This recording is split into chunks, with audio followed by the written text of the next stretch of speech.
We don't have to ban nuclear energy. We have to free the world from its military applications. They say people do not trust the Soviet Union, although the Soviet Union honors all its obligations. If they want the meeting to go on with the leaders just making friends and shaking hands while the arms race goes on in the background, then there is no point. I have not come here for propaganda. No, I came here to carry out the mission given to me by the Secretary General of our party. All countries should work together to create an atomic reactor that would take account of the accidents which have happened in various countries. This new type of reactor, the IAEA, could recommend to those countries which are going to develop atomic energy for peaceful purposes.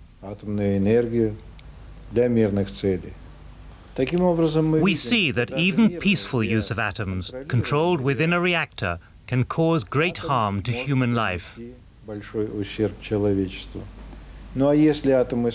if the atom is being used for military purposes, if it is being specifically directed for the destruction of life on Earth, how dangerous it is, how uncontrolled for humanity, how great the radiation would be, and that is why all countries' efforts must be directed at making sure that atomic energy is only used for peaceful purposes.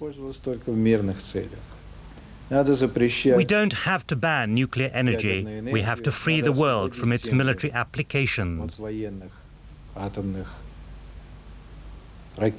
From missiles, bombs. To take the first step on that road is possible even now, and that first step is a ban on testing nuclear weapons. For practically the last year, Mr. Gorbachev has made a string of suggestions to the West on ending the testing of nuclear weapons, reducing stockpiles, and so on. Yet there's still a strong body of opinion in the West, particularly in the United States, which appears unconvinced. Why haven't you been able to convince them of the Soviet Union's good faith?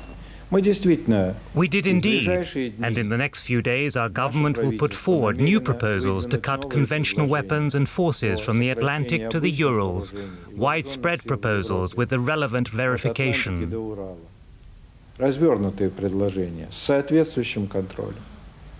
In Geneva, we agreed on the direction the talks should take, and we expect it to go constructively.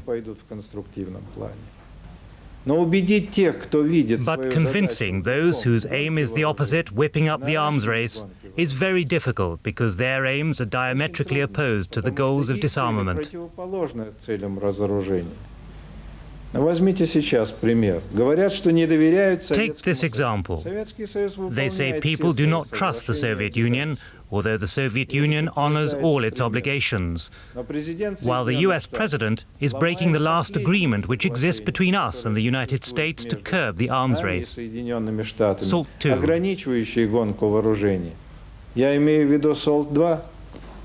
You spoke earlier of the spirit of Geneva. Is that spirit now dead? I should say rather that it must live. All countries must ensure that what was said in Geneva should continue and become reality. For that, we need to talk. To negotiate from a position of strength with our country never worked for anybody. History has borne that out. If anyone says that a summit is something only Gorbachev needs, and Reagan does not need it as much, that would be wrong. И они меньше нужны президенту Соединенных Штатов, то это неправильный подход. If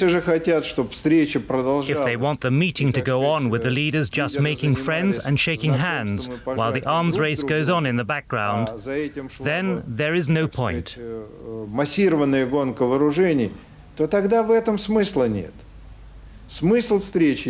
The point of a summit is that the sides should be sure they can agree at least on some important issues in the field of disarmament and verification.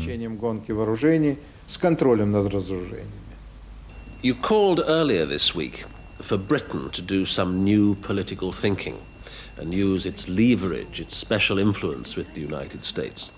Mrs. Thatcher appeared to brush it off. She said, in effect, she stood four square with Mr. Reagan. Were you disappointed with that British response? Вы знаете, я понял госпожу Тэтчер так, что As I understood Mrs. Thatcher, she calls for those agreements achieved between the Soviet Union and the United States, including SALT II, to be observed. в том числе ОСВ-2, чтобы они выполнялись обеими сторонами. И это, так сказать, They should be observed by both sides, and this is a positive reaction. It falls in with our thinking on this issue. Now the time has come when new political thinking must prevail, not just the old idea of country A having links with country B, country A having a special relationship with country B.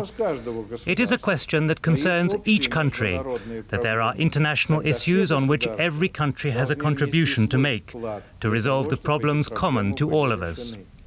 We think that Great Britain could at this stage make a positive contribution to re-establishing the talks on a test ban treaty. Now, I'd like to talk briefly about yourself, because since you've been in London, you've said some very interesting things. You are the most senior official ever to be given the London posting, the first member of the Central Committee to be the ambassador in London. Could I ask you why you are here? Is it because you are the man to launch the propaganda offensive, or is it just a job in recognition of your years of distinguished service to 5 other Soviet leaders? I have not come here for propaganda. No, I came here to carry out the mission given to me by the Secretary General of our party, to do all I can to help improve and develop relations between the Soviet Union and Britain. It was me who asked to come to England, and the General Secretary fell in with my wishes when he sent me here. The fact I'm a member of the Central Committee is no hindrance in my job. On the contrary, it gives me more confidence in practical terms, because I can base my actions on the thinking of the party and the Central Committee. And do you ever feel that perhaps, just as President Reagan is taking a hard line in the United States, it would be easier to do business with, say, Mrs. Thatcher's successor if they were the British Labour Party? You know, I like the way Mrs. Thatcher conducts talks. I met her for the first time in 1984, and then again when I arrived here. I like her way of explaining her position. She's a good talker. She knows how to listen, and she knows how to get over her ideas. As for inter-party relations and differences between Conservative or Labour on internal or external issues, that is your concern. Это ваш вопрос, это не мой вопрос.